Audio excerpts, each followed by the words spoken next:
अध्याय 16। धीरे धीरे मेरी बाहरी जगत की सुध लौटी। ये सब कितना अनूठा है, मानो मैं हवा में हल्की होकर तैर रही हूँ। मेरे अंग फूलों से भी हल्के हो गए हैं। मेरा सिर उसकी छाती पर है और मैं उसकी दिव्य सुगंध में खोई हुई हूँ। ताज़ी धुली लिनन की कमीज और कोई महंगा बॉडी वॉश, इस ग्रह की सबसे कामोत्तेजक गंध। क्रिस्टियन, मैं हिलना नहीं चाहती। मैं चाहती हूँ कि अनंत काल तक इसी सुगंध के बीच पड़ी रहूं। मैंने उसकी टी शर्ट पर नाक फिराई। काश हमारे बीच में टी शर्ट न होती। मैंने अचानक ही अपना हाथ उसकी छाती पर फैला दिया। आज पहली बार उसे छूने का सुख पाया है। उसका सीना कितना मजबूत है। उसने एक हाथ से मेरा हाथ जकड़ लिया, पर इस असर को घटाने के लिए उस हाथ को अपने मुंह तक ले गया और प्यार से चूमने लगा। फिर इस तरह पलटा कि मुझे देख सके। ऐसा मत करो, वो हौले से बोला। कोई तुम्हारे शरीर को स्पर्श करे, तुम्हें बुरा क्यों लगता है?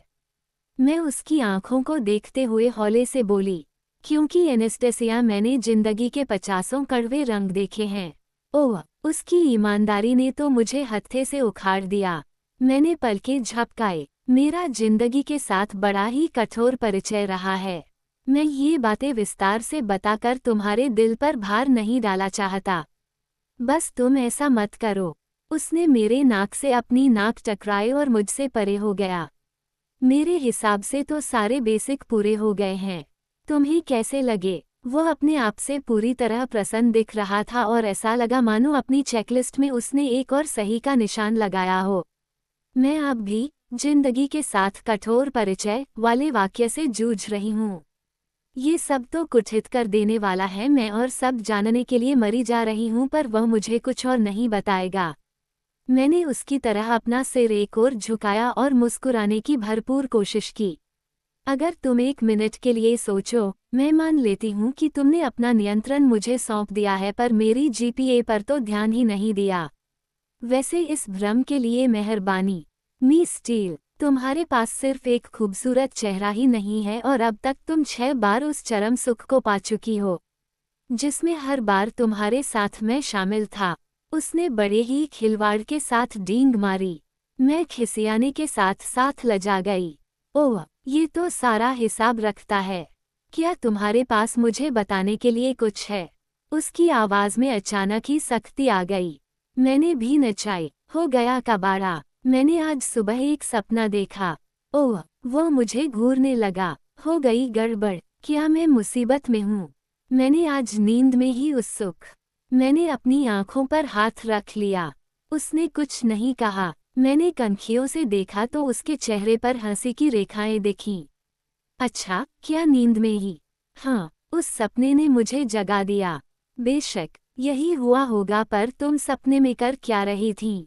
तुम्हारे साथ कौन था? कबाड़ा, तुम। मैं कर क्या रहा था?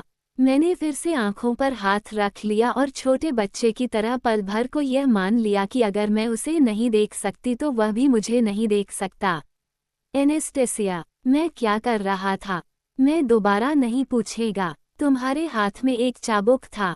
उसने मेरी बाजू हटाई। सचमुच? हाँ। मैं लाल पड़ गई। अब भी तुम्हारे लिए कुछ उम्मीद है? वो हौले से बोला। मेरे पास बहुत सारे हैं। भूरे चमड़े से मड़ा हुआ। वो हंस दिया। अभी तो नहीं है, पर बेशक मैं ला सकता हूँ। उसने आगे बढ़कर मुझे चूमा और अपने कपड़े उठा लिए। नहीं, वह जा रहा है। घड़ी पर नजर मारी। अभी तो 9:40 हुए थे। मैं भी बिस्तर से उठी और कपड़े पहनकर पलंग पर ही आलथी पालथी लगाकर बैठ गई। मैं उसे जाने नहीं देना चाहती। मैं क्या कर सकती हूँ? तुम्हारे पीरियड कब से हैं? उसने मेरी सोच में बाधा दी। क्या मुझे ये सब चीजें इस्तेमाल करने से उलझन होती है? उसने इस्तेमाल किया हुआ कॉन्डोम परे रखा और जीन्स चढ़ा ली। वैसे मैंने जवाब नहीं दिया तो वह मुझे उम्मीद भरी निगाहों से ताकने लगा। अरे, ये कैसी व्यक्तिगत बातें भी पूछ लेता है। अगले सप्ताह, मैंने हाथों को घूरते हुए कहा, तुम्हें अपने लिए कोई गर्भ निरोधक साधन चुनना होगा। ये कितना तानशाह है। मैं उसे खाली नजरों से घूरती रही। वो अपने जूते और जुराबे पहनते हुए पलंग पर ही बैठ गया। क्या तुम्हारा कोई डॉक्टर है? मैंने गर्दन हिला दी। हम फिर से बड़ी जमीन जायदाद किस्म की बातों पर आ गए थे। वाह, इसका मूड पल में बदलता है। उसने कहा, मैं अपने डॉक्टर को तुम्हारे यहाँ रविवार से पहले भेज दूंगा या तुम उसे वहीं रविवार को मिल सकती हो। जो तुम्हें ठीक लगे। चलो, कोई दबाव नहीं है। वो इनके लिए भी पैसे चुकाएगा। क्या करें, वो इसे अपने फायदे के लिए करने जा रहा है। तुम्हारे यहाँ, इसका मतलब रविवार को हमारे मिलने की गारंटी हो जाएगी। अच्छा, मैं तुम्हें समय बता दूंगा। क्या तुम जा रहे हो? मत जाओ, मेरे साथ रहो प्लीज। हाँ, क्यों? तुम वापस कैसे जाओगे? मैं हौले से बोली। टेलर मुझे ले जाएगा। मैं गाड़ी चला सकती हूँ। मेरे पास बहुत प्यारी नई गाड़ी है। उसने मुझे घूरा और चेहरे पर गर्माहट के भाव आ गए।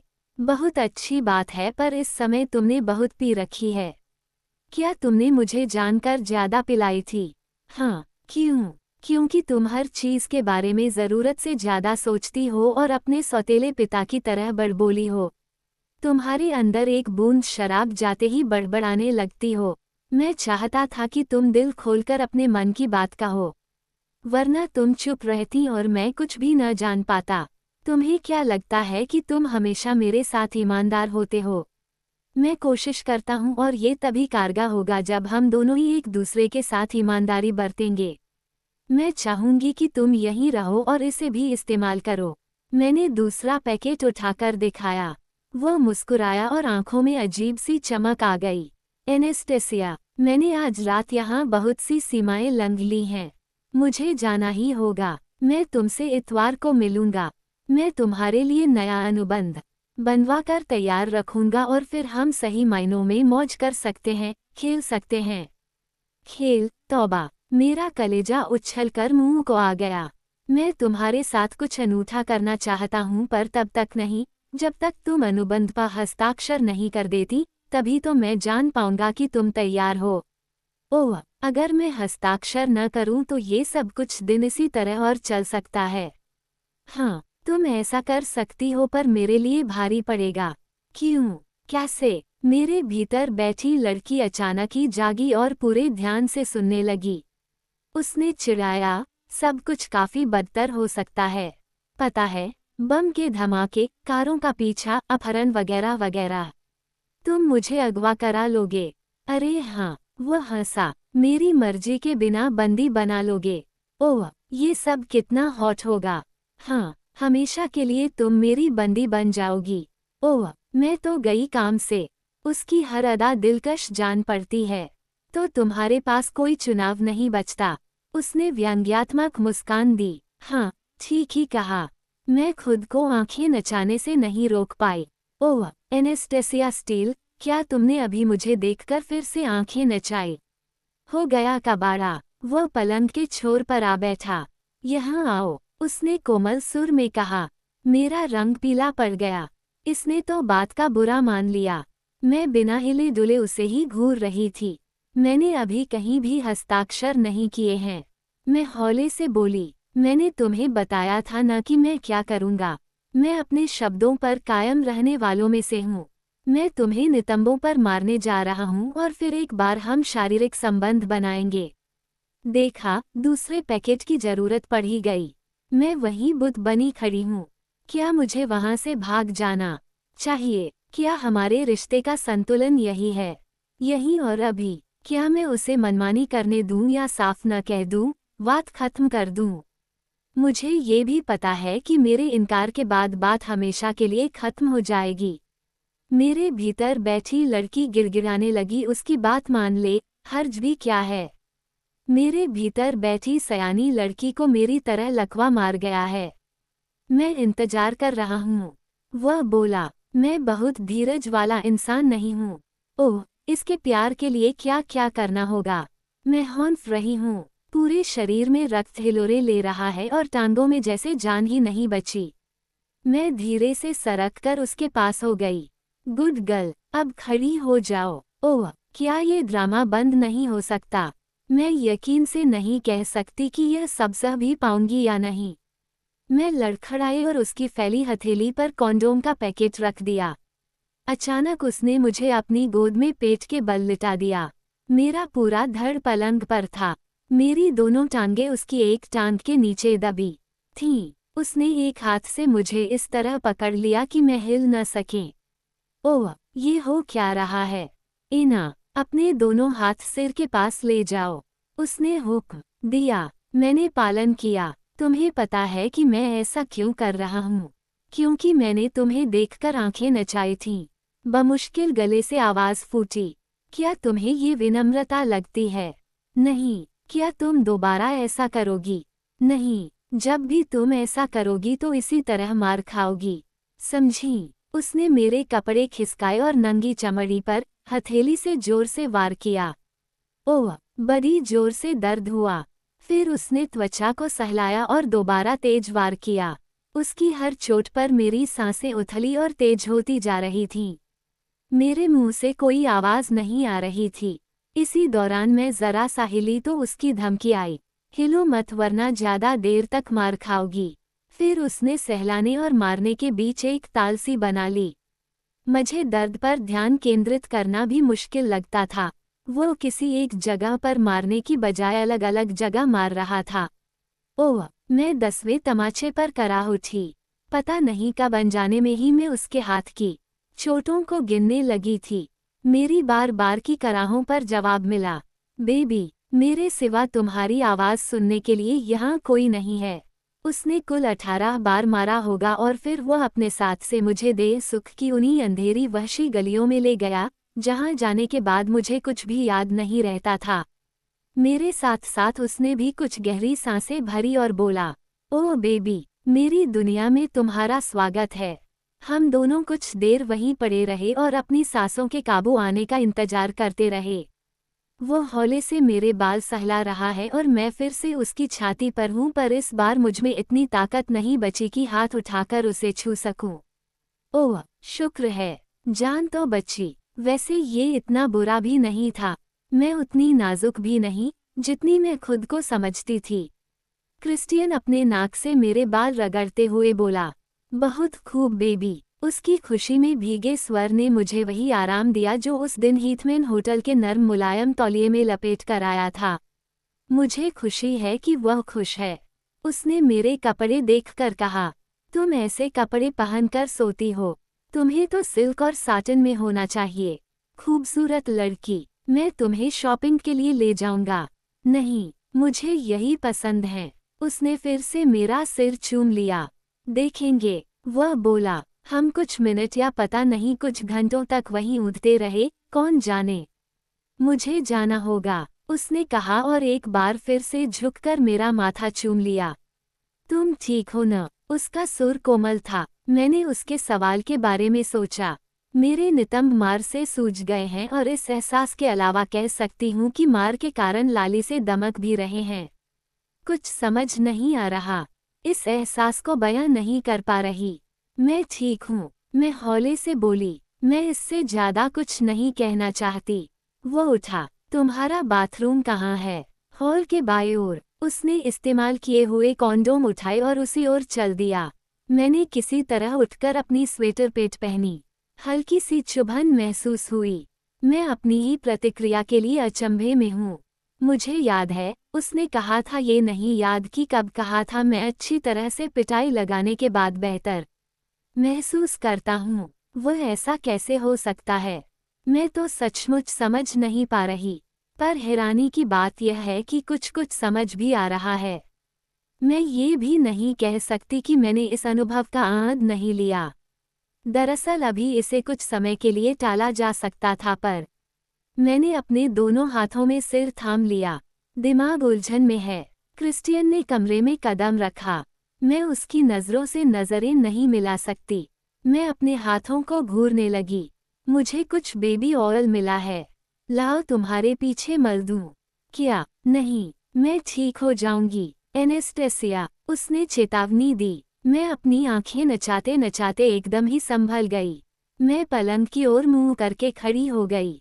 उसने मेरे साथ बैठकर पैंट नीचे की और हल्के सधे हाथों से बेबी ऑयल मलने लगा। मन ही मन मैं सोच रही थी कि किस हिस्से में हाथ छूने से ज्यादा आराम आएगा। मेकअप रिमूवर से लेकर सूजी हुई नितंब को आराम पहुंचाने के लिए किसने सोचा था कि यह तरल पदार्थ इतना काम आएगा। मुझे तुम्हारे शरीर पर अपने हाथ अच्छे लग रहे हैं। उसने हो गया। उसने मेरी पैंट ऊपर खिसका दी। मैंने घड़ी पर नजर मारी। 10:30 हो गए हैं। मैं जा रहा हूँ। मैं तुम्हें छोड़ आती हूँ। मैं अब भी उससे नजरें नहीं मिला पा रही। वह मेरा हाथ थामकर बाहर वाले दरवाजे तक ले गया। खुशकिस्मती से केट आज घर पर नहीं है। वह अपने परिवार और ईथन के साथ डिनर ले रही होगी। मुझे खुशी है कि मेरी ये बदतर हालत देखने के लिए वह आसपास नहीं है। क्या तुम्हें टेलर को बुलाना नहीं होगा? मैंने नजरें चुराते हुए कहा। टेलर 9 बजे से यहीं है।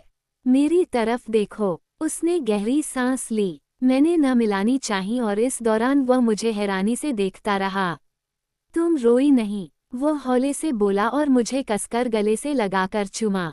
वह मेरे होठों के पास आकर फुसफुसाया रविवार। इन शब्दों में एक वादे के साथ साथ धमकी भी छिपी थी।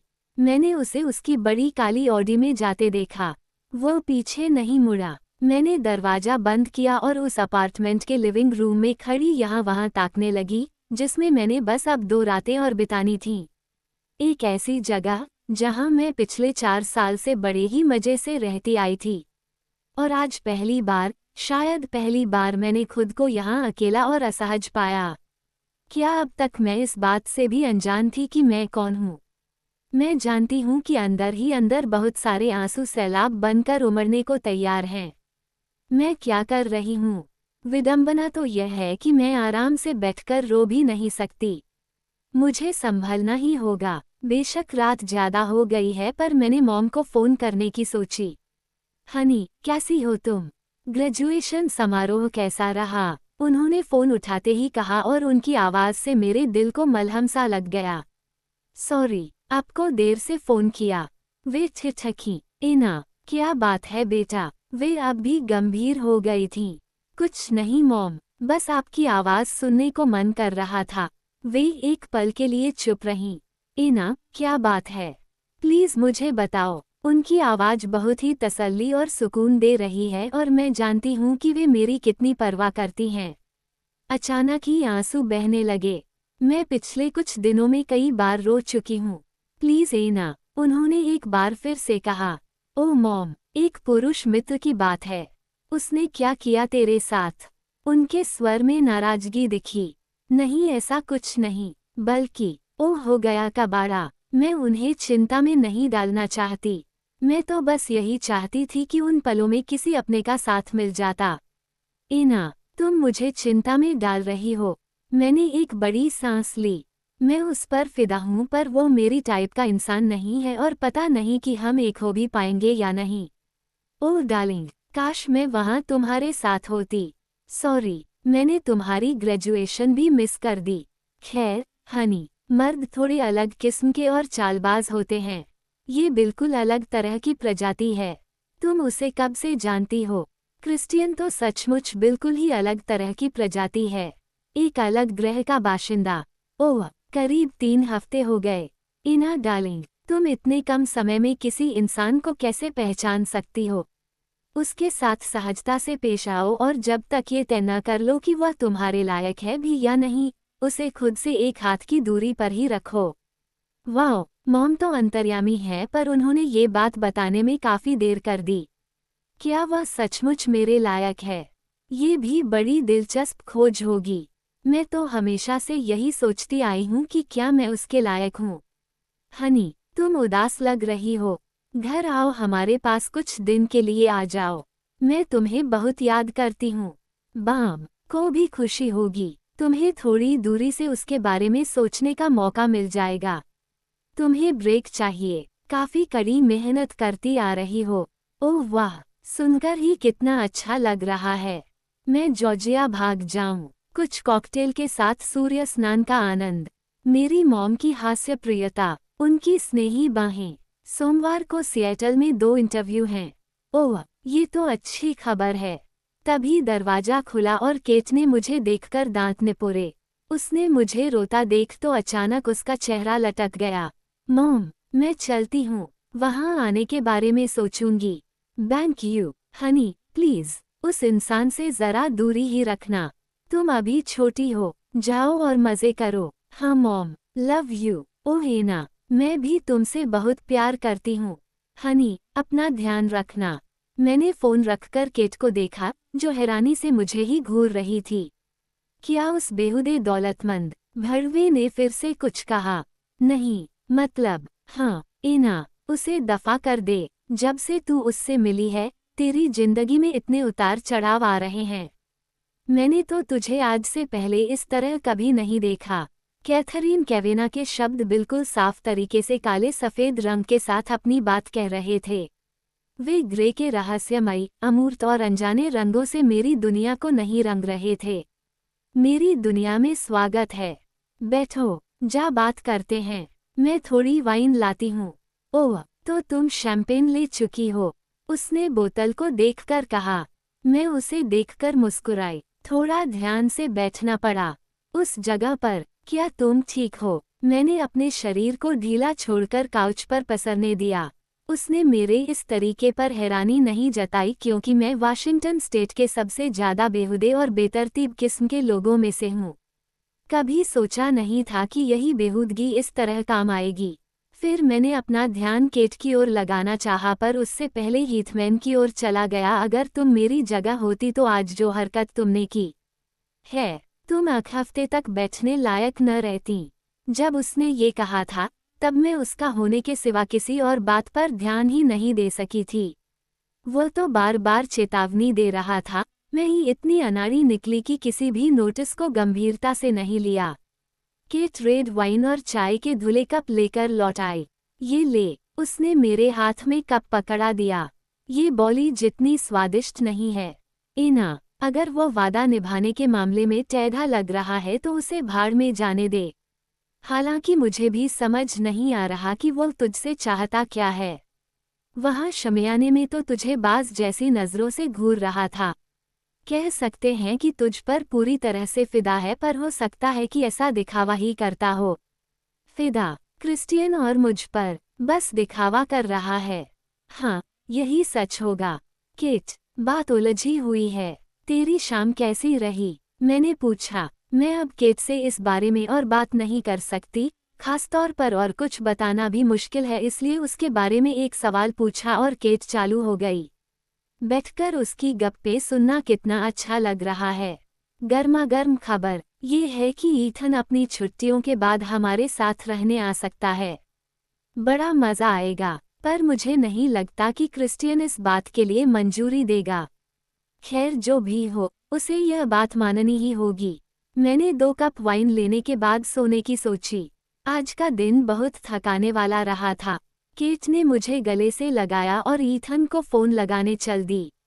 मैंने दांत साफ करने के बाद लैप ऑन किया। वहाँ क्रिस्टियन का एक ही मेल इंतजार में था।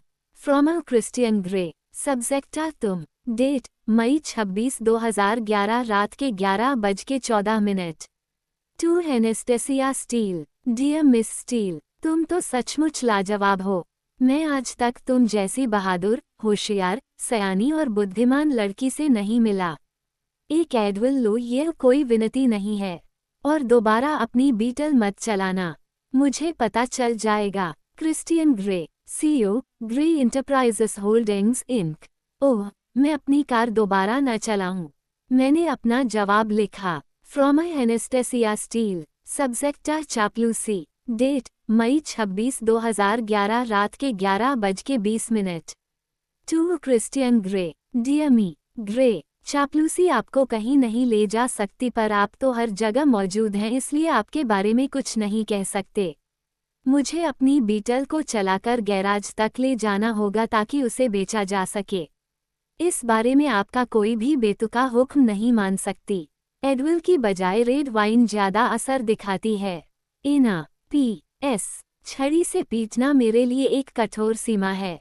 मैंने सेंड बटन दबा दिया। फ्रॉम क्रिस्टियन ग्रे, सब्जेक्टा कुंठित युवती, जिसे अपनी प्रशंसा सुनना भी नहीं आता। डेट मई 26, 2011 23:26। To Anastasia Steele, dear miss Steele, मैं कोई चापलूसी नहीं कर रहा। तुम्हें अब सोने जाना चाहिए।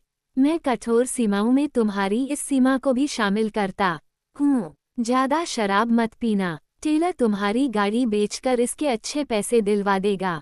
Christian Grey, CEO, Grey enterprises holdings ink.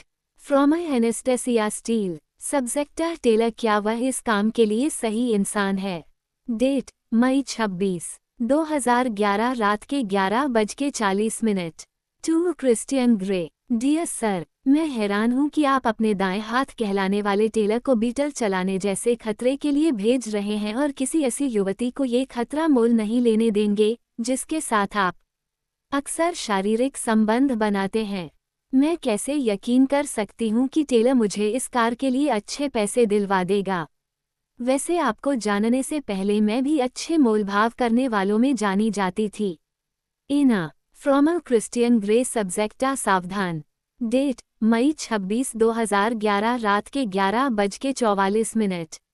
To Anastasia Steele, dear miss Steele, मैं समझ सकता हूँ कि यह तुम नहीं रेड वाइन बोल रही है और तुम्हारा दिन काफी थकाने वाला रहा। हालांकि मन तो यही कह रहा है कि वहां आऊं और कुछ ऐसा करूं कि तुम एक शाम की बजाय पूरे सप्ताह तक बैठने के लायक न रहो। टेलर पहले आर्मी में था और वो मोटरसाइकिल से लेकर शमन टैंक तक कोई भी वाहन चला सकता है। तुम्हारी कार से उसे कोई तकलीफ नहीं होगी। अब कृपया अपने आप को एक ऐसी युवती के रूप में प्रस्तुत मत करना जिसके साथ मैं केवल शारीरिक संबंध बनाना ही पसंद करता हूँ, क्योंकि इससे मुझे बड़ा गुस्सा आता है और जब मुझे गुस्सा आएगा तो सचमुच तुम मुझे बिल्कुल पसंद नहीं कर पाओगी। Christian Grey, CEO, Grey enterprises holdings ink. From Anastasia Steele, subject Taylor, आप संभल जाएं। डेट मई 26, 2011 रात के 11:57। To Christian Grey, dear sir, मैं यकीन से नहीं कह सकती कि मैं आपको पसंद भी करती हूँ या नहीं, खास तौर पर इन पलों में।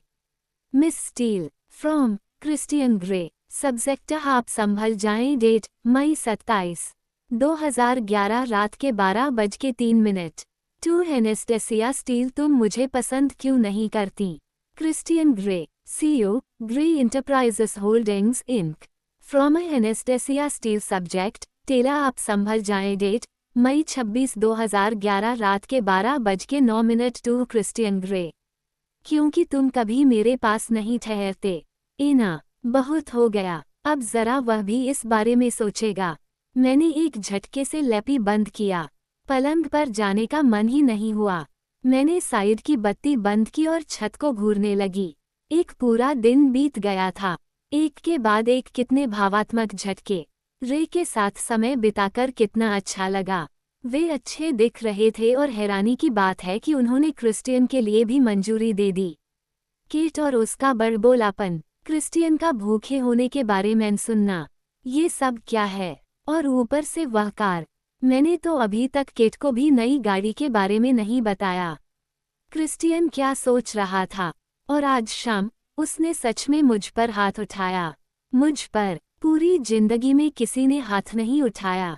मैं किन चक्करों में पड़ गई हूँ। केट के आने से थमे हुए आंसू फिर से बहने लगे। मैं किसी ऐसे इंसान को चाहने लगी हूँ जो भावात्मक रूप से बिल्कुल ही निराला है।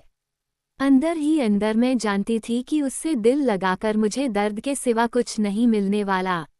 एक ऐसा इंसान जो खुद ही स्वेच्छा से शरीर से जुड़े नातों में उलझा है। वह ऐसा क्यों है? बचपन में उसने क्या कुछ नहीं झेला होगा? इस सोच ने तो मन को और भी दुखी कर दिया।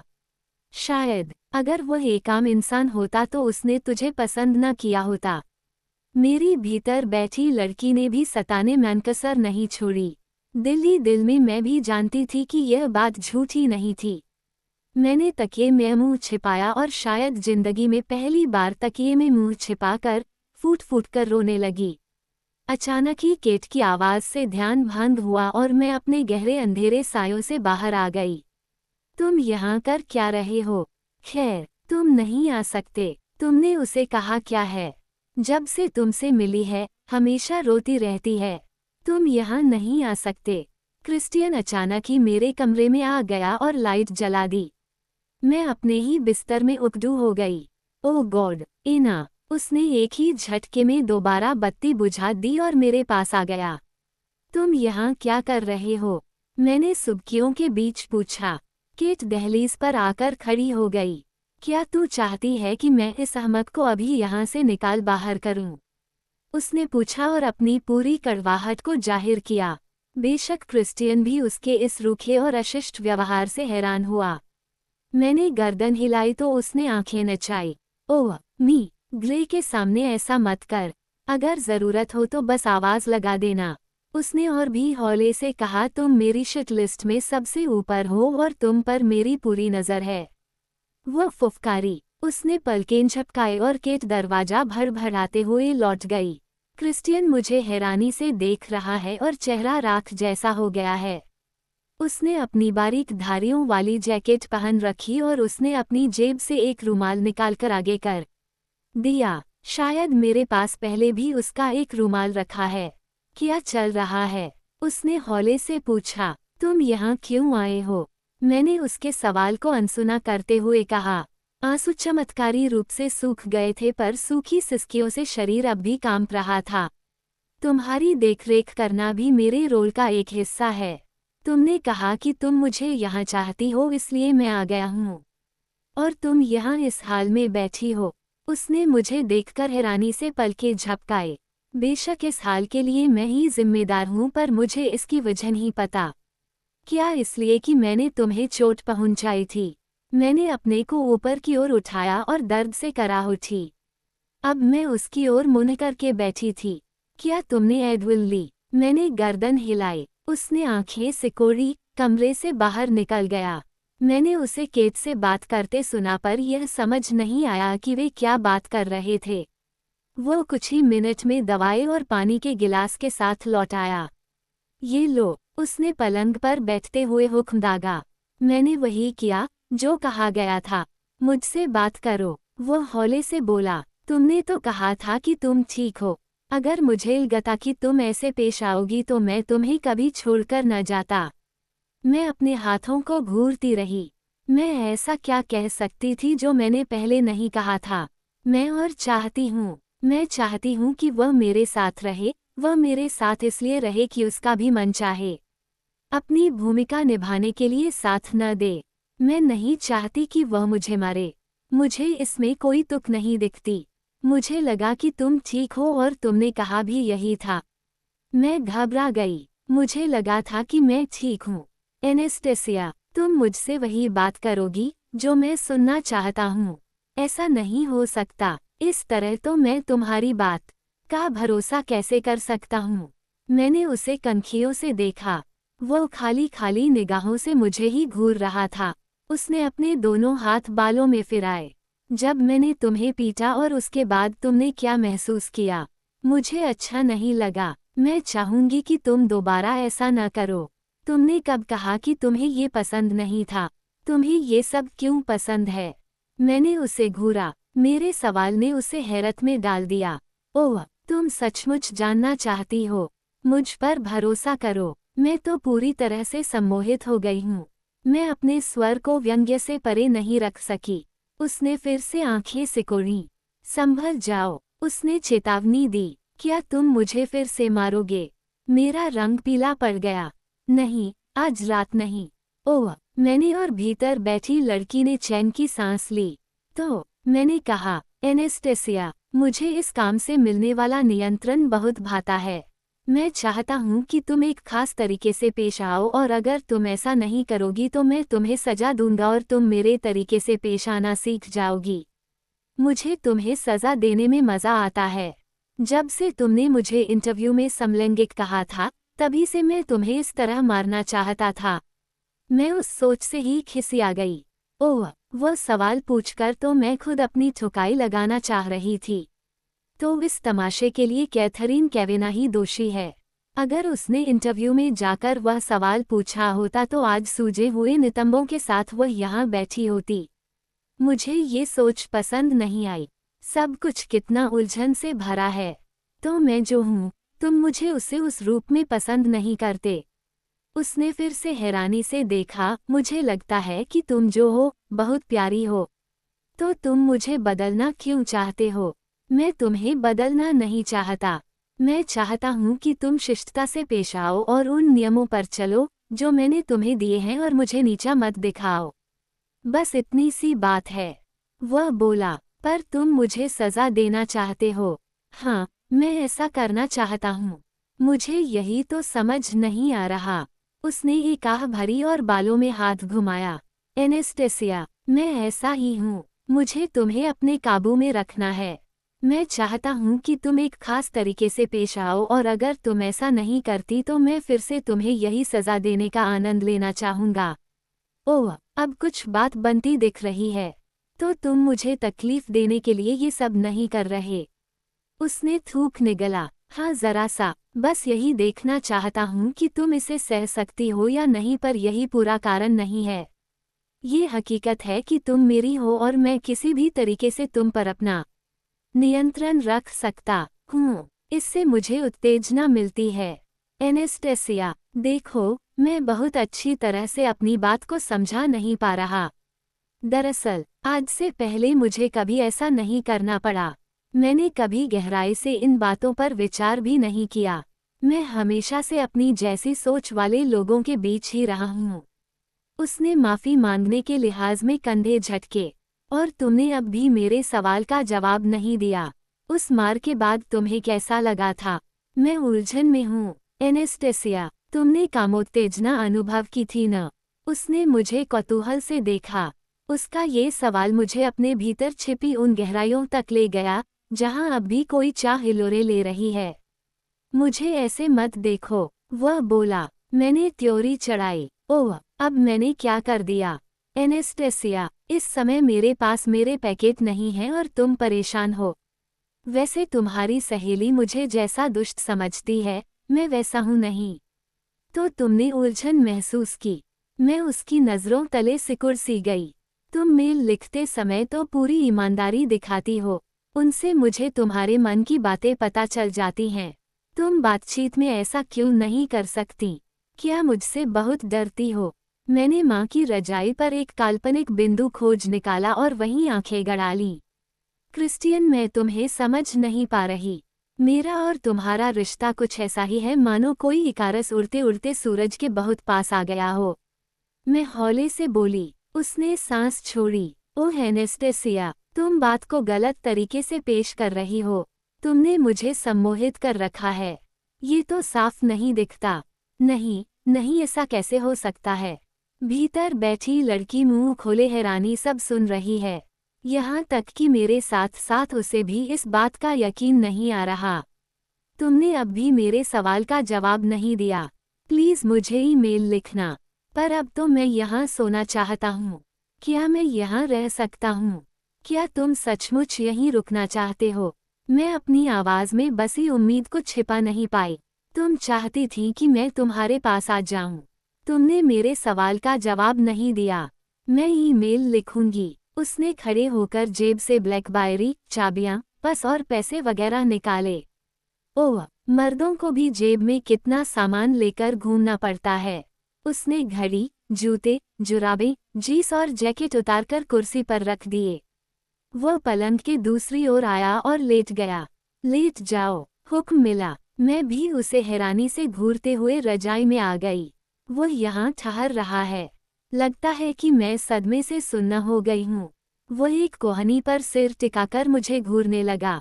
अगर रोना चाहती हो तो मेरे सामने रो। मुझे पता होना चाहिए। क्या तुम चाहते हो कि मैं आंसू बहाऊं? नहीं, बस ये जानना चाहता हूँ कि तुम क्या महसूस कर रही हो। मैं तुम्हें खोना नहीं चाहता।